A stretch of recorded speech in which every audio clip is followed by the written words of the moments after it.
Good day, folks. This is Greg Judy and my wife Jan. It's a cold February day, and we just decided to make a video of, and basically covering a lot of the questions that you all have had, and just kind of getting some of the answers out there. We get a lot of questions, and we thought this would be a good opportunity. Yeah, it's just too cold to be out there videoing. Yeah, your fingers get too cold, and somebody said this morning on the video I posted, and he said, "Well, Ray, you just driving around the pasture, and kind of get bored watching you drive around the pasture." So you can get bored watching us sitting in the shop. It's 15 below zero. It's a good morning to be inside driving around the pasture, not on that four-wheeler. Last night we took the four-wheeler out. Boy, I'm telling you what, it was 7 below zero. And it was cold out there. So what are you doing to keep your hands and feet warm, Greg? Yeah, so what am I doing for that? Well, since I frostbit my thumb, the tip of it, I keep a hand warmer in there. And with this soft glove, I can put that right on my thumb. And boy, I mean, my hand just stays toasty now. I wish I'd have done that at the start of the winter. But anyway, you live and you learn. And I put one of those in the tip of my boot morning and night, every time I go out. And my feet are just toasty. So I had Jan buy me a bunch of hand warmers, and it's well worth it. I mean, they're not that expensive. No. It keeps you from, keeps your skin protected. And well, when he was young, you got frostbite. I really did. I used to do a lot of trapping and coon hunting when I was younger, and muskrat trapping, and fell in ponds, and frostbit toes, and man. So I had trouble keeping my big toes warm because of that. But now I don't anymore. So we're going to do another question and answer session. We'll be doing this one on like cattle. And we feel like we've covered the bulls. Again, we probably forgot something, but we'll hear about it.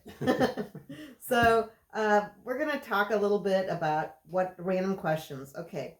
So the first one is, do we treat our cattle for gum disease, lice, and what's our vaccination program? Yeah, so on the vaccination program, basically what we do is any animal that's 2 years and under, we give them the 7-way. It's including the blackleg shot, and that's given to any animal 2 years and under. Once they're over 2 years of age, we don't vaccinate them with anything. The lice. And why do we do the blackleg shot? Well, the blackleg it's a soil-borne organism. It's in your soil. And the more bare soil you have on your farm, the more likely your animals are going to come in contact to that. And, I can't tell you 100% where we got it, but we went 30 years and never had a blackleg case, ever. And we didn't vaccinate. And I was convinced that it was a waste of time and money. And then 2 summers ago, we had a couple here running hogs on the farm, and they turned over a ton of dirt. Every single patch of woods on our farm was turned to dirt. And that's where the cattle went for shade in the summertime. And that's the summer we got the blackleg. And it killed some animals. I mean, it will kill your healthiest, fastest growing young animals. And it was the worst day of my life. And I said, that's it. You got to protect yourself, folks. And, we had a large herd, and it didn't get that. I mean, in hindsight, percentage-wise, it didn't kill that many, but it killed enough it hurt. And it was the best ones. It was the best ones. Folks, you need to protect your animals. Blackleg, just give them a shot. It's $1.50, for goodness sakes.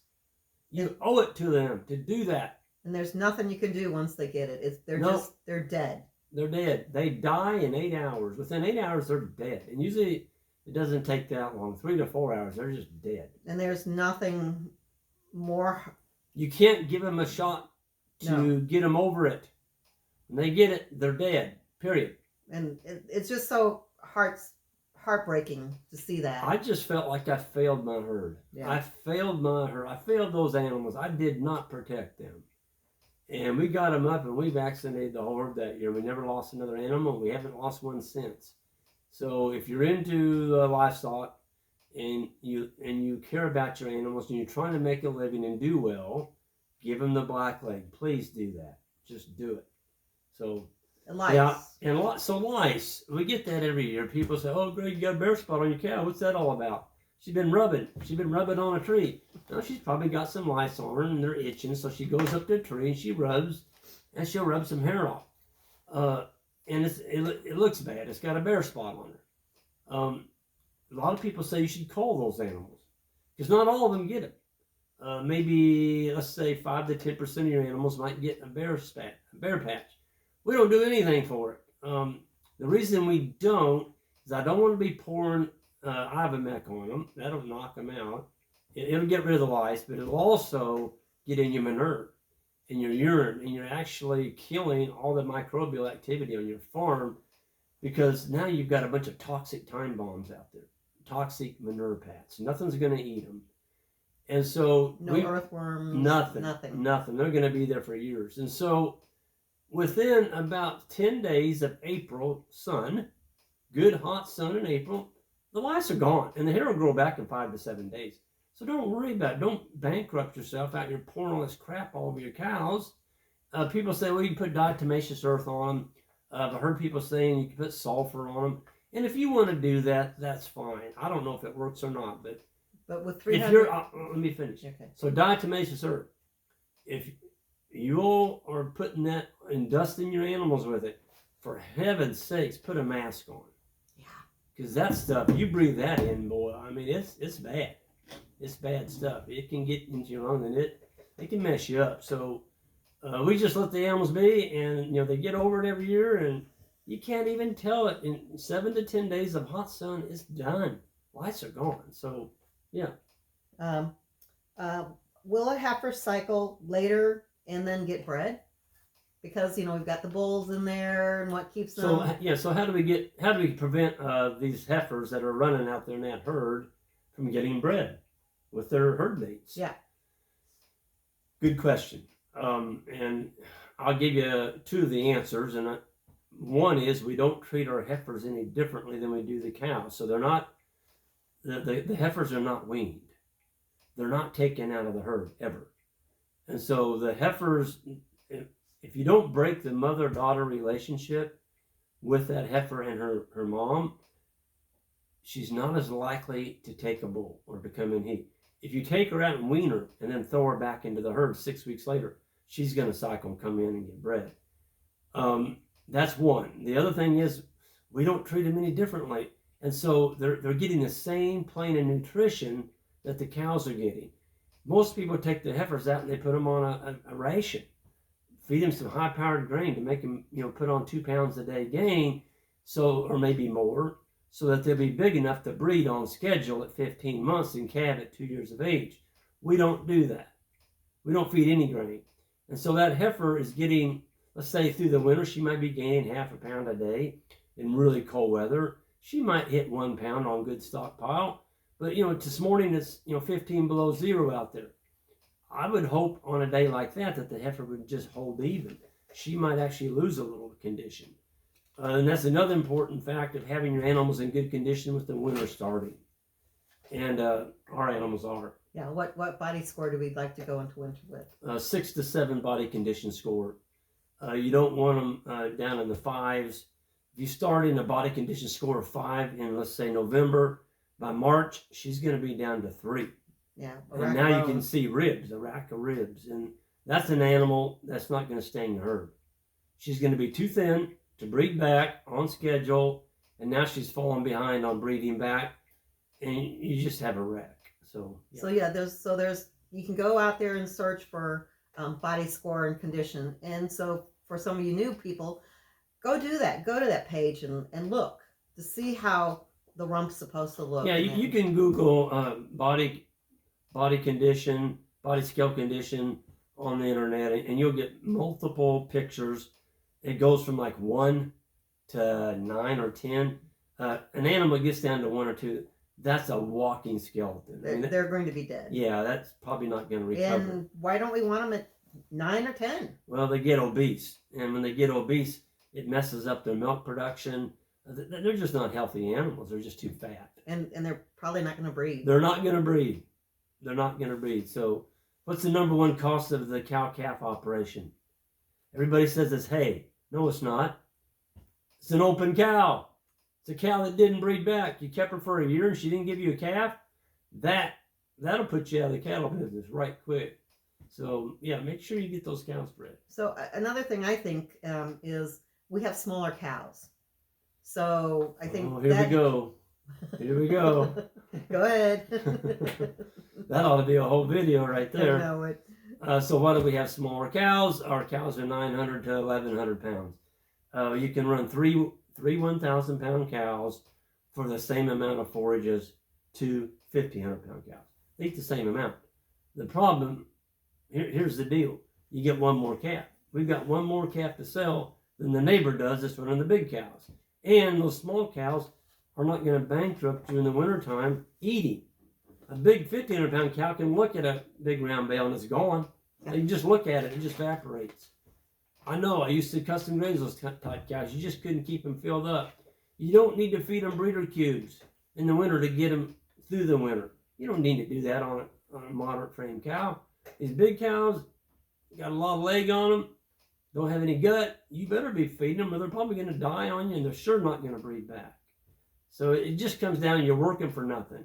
And it's better to not make anything and do nothing than it is to do something and make nothing. Yeah. So this is a real quick one, and I'm going to throw it in there before we get to another one. So people have asked, they've seen those green rings on the noses of some. Are we into a new fashion statement with the cattle, or what's up with that? There's one out there. It's got a green spike in her nose. It's a plastic ring that goes through her nose. It's got spikes on the end of it.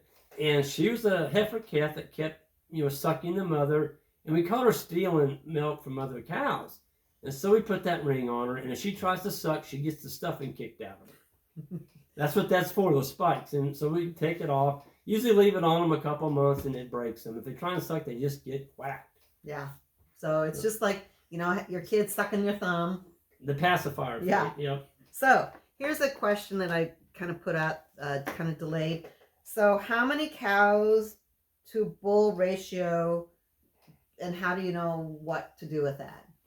Yeah, so on a typical herd, I think the worst thing you can do is to have, let's just say you have 50 to 60 cows, and you're trying to get all those cows bred in, let's say, 30 to 45 days. You've got one bull. What if he doesn't get the job done?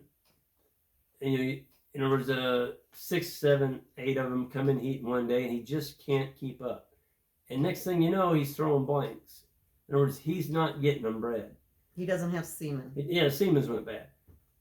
Always, if you're in that range where you've got around 60 cows, man, for what a bull will eat, and you end up missing a whole month cycle of not getting your cows bred because the bull went bad? No, I'll keep another bull. Why do we have so many bulls? We've got 80 of them out there. It's because we sell a lot of bulls. We have a lot of steers. A lot of those will be made into steers, way over half of them. But we have a market for grass genetic bulls that can downsize these monster cow herds. And folks, there's a lot of people out there just losing their shirt today in their cattle. And that's because they've got them too big. They went along with mainstream. You got to get them bigger. You got to get them bigger. We want them the size of an elephant. Do you? You don't if you want to make money on grass. You can't make money on grass feeding an elephant. You just can't. They eat too much grass and you can't get them finished. So these bulls that we've got, our mature bulls are around 1,200 pounds. That's it. They're not going to hit 2,000. And that bull will give you a cow that'll mature out about 1,000 pounds, 1,100 pounds. The females, that's where you should stay focused on that. You get the right size females. That's where the money's at. You don't want a hard producing cow or a high maintenance cow. You get a whole herd of them, you don't have anything. Yeah. So, do you want to do another one? No, I think we've gone pretty good here. I don't want to tie you all this time up any more than that. But those are a lot of the questions that we're getting asked all the time, and I thought it was a good opportunity on a bitter cold day to sit in front of the wood stove and share some of our answers with you all. So with that, thank you all. new subscribers, hit that subscribe button on the way out. We'd like that if you would. Oh, and the like button. And Jan always mentions the hats. We've got our hats in now on our website. And we'll see a lot of you at our grading school coming up in May. That is sold out. Watch the website. We'll be announcing something possibly for September. No, we will be. We will be. We will be announcing something for September. Oh, and also, I think there's a deal coming up in Tennessee, too, with Timeless Fence. Yes. I'm looking forward to that, going down there, and love going down there. Yep. So that's going to be something coming up. I think that's in September or October. Just after our events in September. Yeah. So watch for that, too. Anyway, everyone have a good one. We'll see you all on down the road.